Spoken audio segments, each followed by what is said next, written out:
Looks like we're up and running. Okay.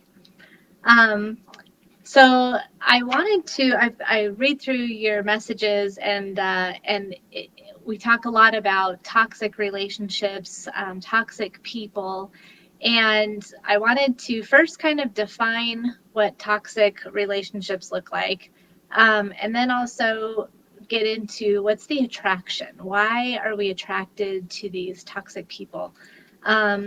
And then looking at things that influence why we stay and why it's hard to get away and why we can't. You can logically is one thing, you can see it, it, but doing something about it is a whole different story. And so I wanted to get on and talk a little bit about that, and then maybe offer a couple techniques.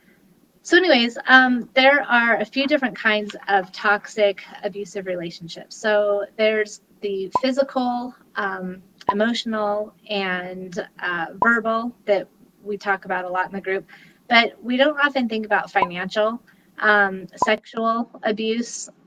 So, financial is withholding money, is not giving you enough money to spend on things that you need, or that you want, within range. So they're definitely a controlling factor. Maybe it's not. Maybe if you're in a financially abusive relationship, your partner doesn't want you to work, or they work, but you hand over all the money that you make, and they decide how you spend it. The sexual abuse, obviously forcing you into doing things that you don't want to do, and sexual, it definitely is.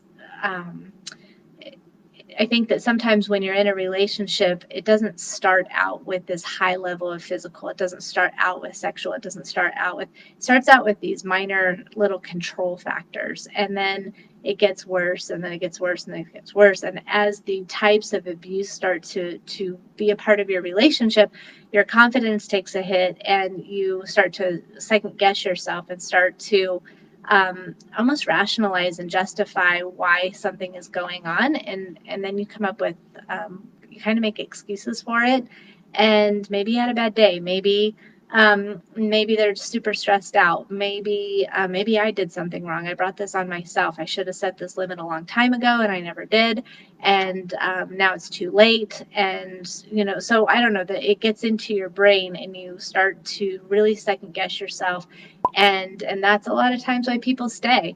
Um, I a long time ago, about 20 years ago, I think, I found myself in an abusive relationship, and prior to being in that relationship, I couldn't understand, why do women stay? Why do they stay in things like that?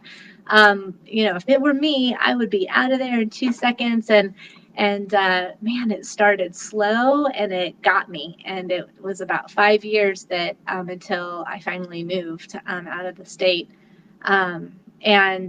But yeah, you don't realize how slowly and subtly things start. So I think, as far as toxic people and toxic relationships, at the beginning, a lot of times it's the person is super charming, and so it's just like, wow, they have this confidence, and they have this level of control over their lives, and very charming. So there's all kinds of ways and reasons why we get into relationships like that. And I guess I wanted to talk about how to get out. I think, I've been reading a lot of the comments in the group, and quite often it's, I can't get away from this guy. Why do I keep going back? Why am I so attracted? So first I wanted to talk about the different types of toxic people. Um, so so what's the attraction? There's a lot of reasons why we're initially attracted to someone who we know in our gut that it's the wrong type of person. Past trauma, like, sometimes we're trying to find resolution to past traumatic events, and so we tend to find people who remind us of those situations so that we can get back in that role and see if we can do it this time. We'll see if we can do it differently this time. See if we can correct mistakes. See if we can set limits. See if we can set boundaries. So a lot of times when there's unresolved issues from the past, we're attracted to, and it's almost on a subconscious level also. It's not like, hey, here's someone who's going to break my heart. Let me go jump in bed with him. No, it's not like that. It's more about a connection, an underlying connection somewhere along the line, and trying to understand, why am I attracted to that person? So sometimes it's about past trauma that you're trying to correct, you're trying to work through, you're trying to resolve, find closure with that through another person. Another reason is that our confidence is already low. So it's this person who comes along and shows any kind of interest and says, you're beautiful, you're funny, I can't wait to get to know you. You're just this amazing person. And it's like, oh, what? You think what? And so, we're attached. And so part of it is just wanting to feel needed, wanting to feel like someone else out there wants me. Someone thinks I'm interesting. Someone is going to give me the time of day. And that's due to low self-esteem and all of our insecurities that come up. Another reason why we're attracted is because it's a challenge. It's like, all right, I got your number. And it's not just a given. It's kind of like that nice guys finish last thing. And go for the bad boys. There's a challenge there. And so sometimes there's a cat and mouse game where it's like they kind of play hard to get, and then they're all in, and then they pull all out, and then they're all in, and then they pull all out. And so the challenge is something that keeps us attracted. Another one is feeling, maybe once you're in the relationship, you have a sense of rejection, and all of a sudden they're done and they don't want this relationship anymore, or you don't understand what happened, and they were all in a minute ago and now they don't want anything to do with me. So a feeling of rejection comes across, and for some reason, like when there's 100 people who are telling you that you did a great job on something, and there's one person who says, nope, you really didn't do a good job on that. And instead of saying, whatever, you're one person out of 100, instead it's like you get this tunnel vision. And the tunnel vision is like, why does that one person think I did a bad job? What happened? What did I do wrong? I'm focused on this one person. And so sometimes that can happen in a relationship also, where there's one person who rejects you, and all of a sudden inside it's like, nope, I've got to figure this one out. Why are you rejecting me? And so we go full force and we pursue something that we already know is not going to be a healthy relationship. So sometimes rejection can influence that draw, that connection. Some areas to focus on that can influence being attracted to a toxic person are going way back. Family roles. I've got in the unit section, there's something on family roles, and just talking about, there's the enabler, there's the hero, there's the lost child. I think that family roles play such a huge factor on how we choose our partners later on as we grow up. So your family roles and family of origin, it doesn't matter who raised you, whatever family unit you were raised in. It could have been, adoptive parents. It could have been just a single parent. It could have been aunts and uncles. It could have been grandparents. But your family of origin, we can't help but to find ourselves in these different roles growing up. And as we learn these roles, we can't help but to bring them forward into our adult life, and then we seek out people who complement our role. So, for an example, somebody who is very narcissistic, and it's all about them, and very guarded, walls are up. It's hard to get into deep conversations, deep feelings with a person who's self-centered and narcissistic. That person is probably going to be attracted to someone who's also not very available. So maybe another narcissistic person, or someone who's going to compliment them and just shower them with affection, which could be an enabler. So those partners go hand in hand, because an enabler is going to say, I'm a caregiver, I'm a people pleaser, I'm going to give you everything that you want. What do you need? What do you need? And then they're pouring everything out, feeling very empty. And the narcissist is just like, just eating all of that up, because that's what they need to feel secure and healthy, not healthy, but feel good inside. It's very unhealthy.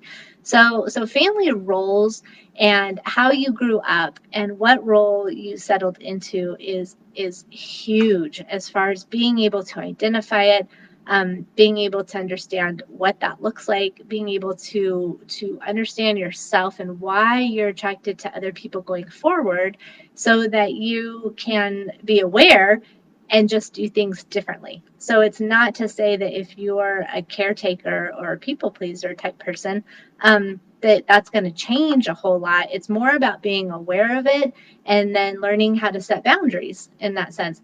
If you tended to be more on the narcissistic side, it's about having an awareness of, gosh, I've got to step back and I've got to observe other people. I've got to ask more questions. So I think family roles is a big one. Another one that I think is important are your personality styles. Being aggressive, being passive, being assertive, being able to, assertive is going to be that middle road where you're not being aggressive and rude and mean. You're not being passive like a doormat, but being assertive and stating what it is that you want in a very firm way, but with compassion. And there's a lot of confidence that comes along with that. And when you demonstrate your assertiveness towards somebody, then you are also attracting someone who's going to be assertive and confident right back. So personality styles can influence the being attracted to toxic people. We've talked a little bit about the confidence already, but definitely when you're kind of down in the dumps and your confidence is very low, you're more likely to put up with more from somebody else. You're more likely to blame yourself. You're more likely to accept negative, bad behavior. Someone who's disrespecting you because you're not respecting yourself, which comes across. It comes across in that energy. So a lot of times you stay in a toxic relationship. Being in a toxic relationship, it knocks down your confidence too. So you could have already sort of had that compromised at the beginning of a toxic relationship, and then over time, it's just like taking chunks out, and all of a sudden you've got that confidence that is more of the pedal on the floor. So trying to create space, whether it's emotional space, physical space, mental space from that person, setting those boundaries helps you get to a place where you're starting to collect yourself again. And then another area that influences being attracted to toxic people is about your past relationships and what you're comfortable with.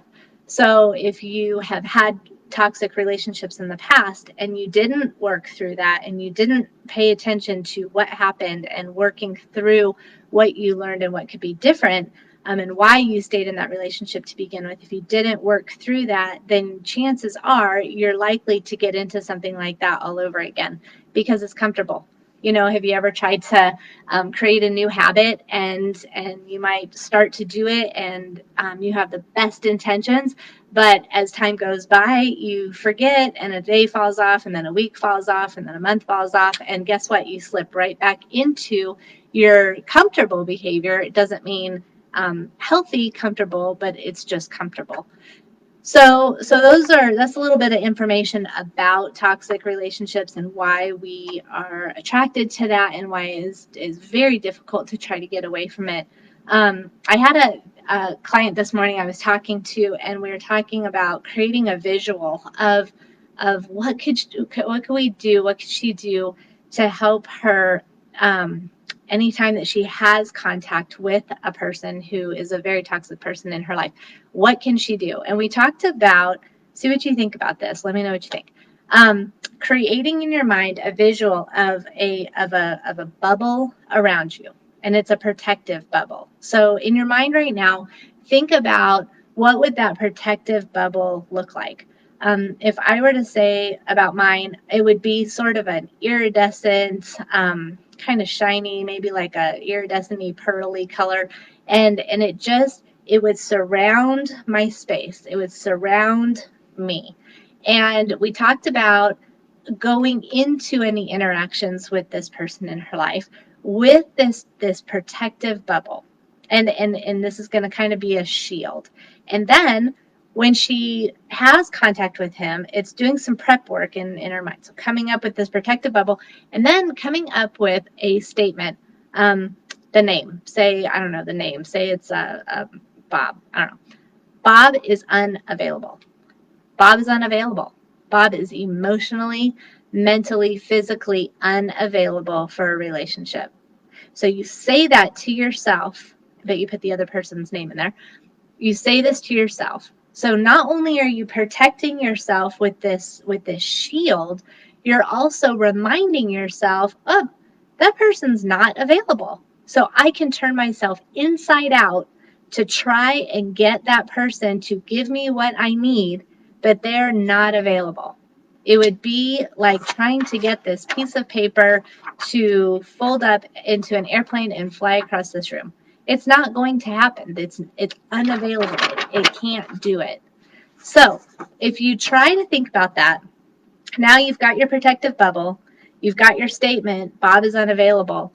When you go into contact with that person and they say something to you, you've already trained yourself to go, okay, I hear you, but I'm also going to consider the fact that you're unavailable. And you might have thrown something at me that feels so good. You might have said, I've been thinking about us taking a vacation and just spending time together and reconnecting. And because you've been in this relationship and you've been craving these words for such a long time, you just want to soak it in. But you also reminded yourself, Bob's unavailable. And he's been unavailable ever since you've known him. He might give you little glimpses, but they do not last. And so you're coming into it with a different level of consciousness. You're coming into it with a more, I guess, left brain side of thinking. It's your logic, analytical, strategic way of thinking versus your right as your emotional. You're going into it with this subset in your mind of he's unavailable. So when he says something to you that feels so good, it's like, yeah, that would be nice. Maybe we could talk about that later. And you give it a week. And if it's still on the table, okay, we could kind of entertain some ideas around taking a vacation. But it's not like, heck yeah, I'm in. Let me go empty out my bank account. I'm going to go get time off of work. I'm going to go pack my bags. And then he's like, I'm not with you. I didn't want to go on vacation with you. I said I was going to go by myself. And then the whole thing starts. So see if you can try this. I would be excited to hear what your thoughts are. If you can give it a try, I would love to hear how you describe your bubble around you. I would love to hear if you get out there. And you know what? You don't even have to be in a relationship to do this. Go online. Go read some profiles. Go look at maybe you're online dating right now. This would be a great time to your protective bubble is also reminding you of red flags. Is this person available? What do they look like?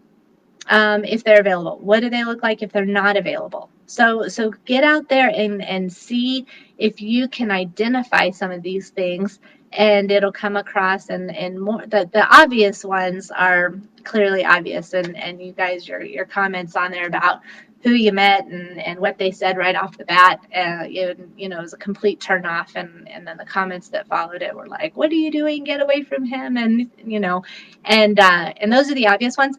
But the subtle ones are the ones that kind of get us. Those are the ones that get you. And it's like, God, I didn't see that one coming. But if you pay attention, a lot of times you can see those things coming if you've got your bubble up, and if you're willing to stop and just kind of slow down and recognize the interaction that happens between you and the other person. So anyways, that was it. Happy Sunday. Thanks for 20 minutes of your day today, and let me know what your comments are. And again, I appreciate you being here, and I I have an exciting announcement. I can't give too much away, but I am like I'm so excited. I've been working on this thing for, I mean, seriously working on it for a good 9 months, but I've had the ideas in my head for a good couple years or so. So anyways, I am dropping it next week. I'm really, really looking forward to it. And so be on the lookout. All right. Thank you. And I hope you guys are safe and healthy and happy. Okay. Bye-bye.